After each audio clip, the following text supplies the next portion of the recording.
She's 28 and she had everything.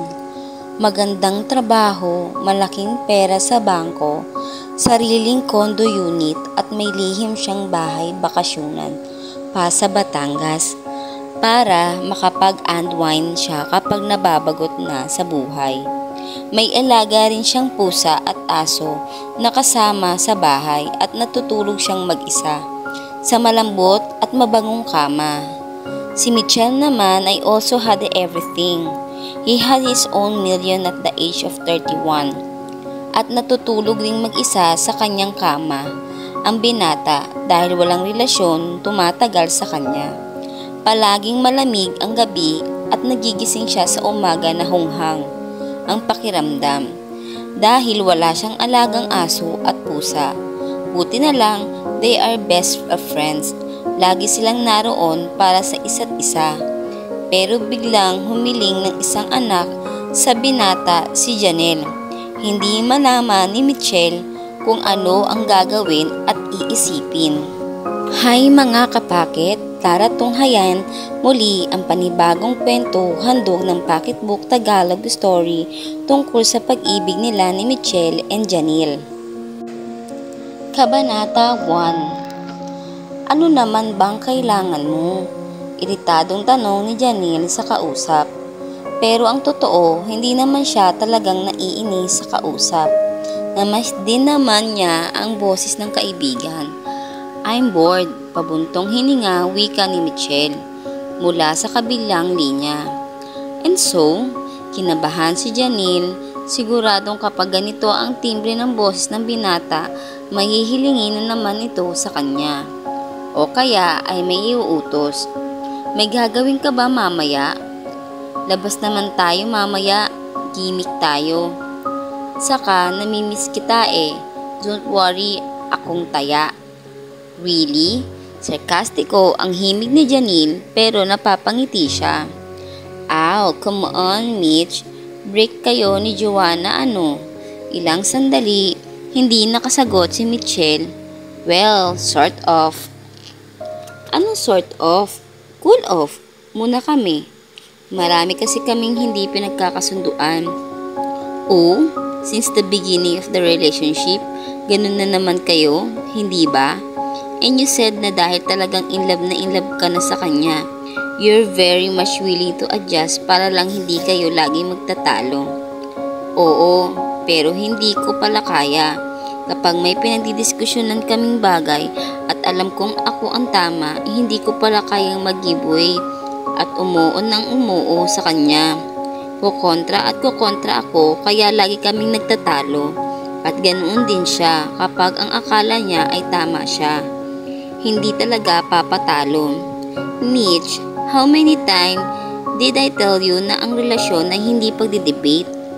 Alam ko yan, kaya lang sa mga nakikilala kong babae na masyadong mataas ang IQ level, feeling superior, sila lagi at pakiwari ko gusto akong dalian sa liig. Baka naman nakala mo lang iyon. Baka naman ikaw talaga ang may depresya at masyadong mataas ang tingin mo sa sarili mo kaya ayaw na ayaw mo may babaeng makakatalo sa iyo. Hey, pwede ba ikaw? Akala ko ba? Oops!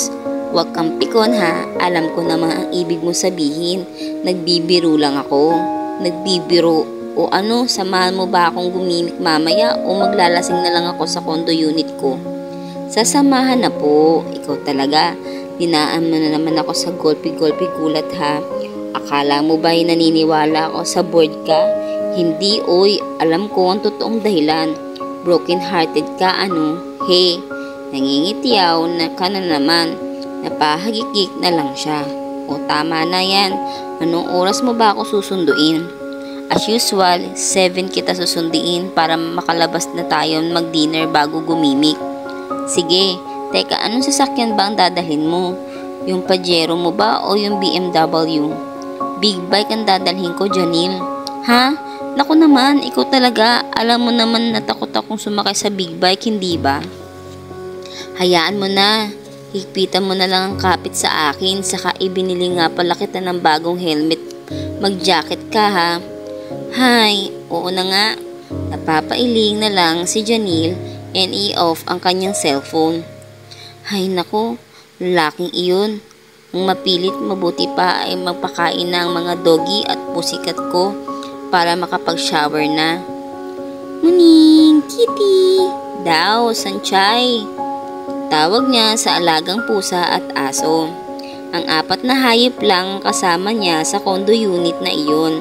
At masaya siyang kasama ang mga ito. Mababait naman kasi ang kanyang mga alaga. Naturuan niya ng table manners at toilet manners kaya hindi nagdudumi sa loob ng unit niya ang mga ito. Kaya feeling ni Janelle, okay na ang kanyang buhay.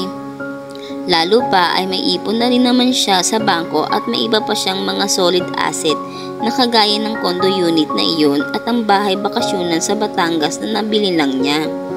At higit sa lahat, enjoy siya sa company ni Michelle. For almost 15 years of friendship, noong first year high school si Janelle at Michelle ay third year high school, nakasanayan na nila ang presensya ng isa't isa at familiar na sa ugali ng bawat isa, kaya nakapag-adjust na sila. Hindi naging dahilan ang 2-year seniority ni Michelle sa kanya upang magkasundo sila. Naging magkaibigan kasi sila noon ng binata dahil sa mga ama nila at matalik nilang palang magkaibigan noong kabataan ng mga ito. Kaya nang magkita sila sa isang party at nagsundan pa iyon ng isama nila ang mga ito sa isang bakasyon sa Hong Kong. Doon nagsimula ang kanilang friendship na tumagal nga ng mahigit 15 taon. At sa loob ng lumipas na panahon, hindi pa sila nag-away. Nagkakatampuhan pero saglit lang. Kung sino kasi ang may kasalanan, siyang nauunang humingi ng sorry. Pero minsan, kapag hindi pa nagsusorry ang may kasalanan, kahit iyong walang kasalanan ay nauuna nang humingi ng paumanhin para lang magkabati na sila. At nakakalakihan na nila ang ganoong klase ng samahan. They care for each other, they respect each other.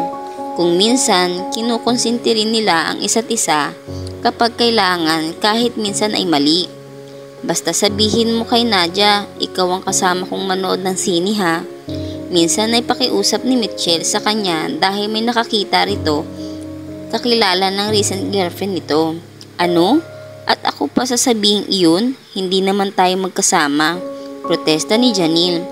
Don't worry, kamukha mo naman si Jing. Kasing katawan mo at kasing haba ng buhok. Kahit na i-describe ng pinsan ni Nadia ang itsura ng babae kasama ko, ikaw pa rin ang makikita niya sa kanyang mind kung sakali. Michelle, ano ka ba? Bakit pati ako tuturuan mo magsinungaling para lang? Please, makikipbreak sa akin si Nadia kapag nalaman niyang may kadate akong iba eh. Hay naku bakit kasi nakikipag-date ka pa sa iba gayong may nobya ka na? Nairapan na lang niya ang kaibigan. Janelle, wag na nating pag-usapan yun ha. Malambing nitong hiling. Basta kapag tinanong ka ni Nadia kung ikaw ang kasama ko, sabihin mo lang na oo ha. Oo na. At marami pang pagkakataon na pinagtakpan ni Janelle ang kaibigan. And in return, marami ring ginawa si Michelle para sa kanya. Ito ang regular escort niya sa mga party na dinadaluhan. Ito rin ang kanyang chaperone sa kahit anong lakad niya. In the top of it all, hindi ito tumitigil sa paghahanap at pagpapakilala sa kanya ng right guy na magpapatibok ng kanyang pihakang puso. Yun nga lang, hindi type ni Janelle ang mga pinapakilala nito sa kanya. Baka naman tomboy ka, hinala tuloy ni Michelle. Dahil lagi itong disappointed sa kanya. Ewan ko ba, baka laging tugon ni Janelle, siya man ay duda na sa kanyang sarili. Bakit nga ba kay ilap ng kanyang puso sa tawag ng pag-ibig? Pero ano man ang mga pinagdadaanan ng kanilang friendship, ngayon nga ay magkasama pa rin sila at patuloy na nagkukulitan at sa klase ng samahan nila na mas madalas pa silang magkasama kaysa sa iba nilang kamag-anakan at kaibigan. Nakapagtatakang walang namuong romantic angle sa pagitan nila. Si Michelle, susme, type ko lang siyang kaibigan pero never na maging boyfriend.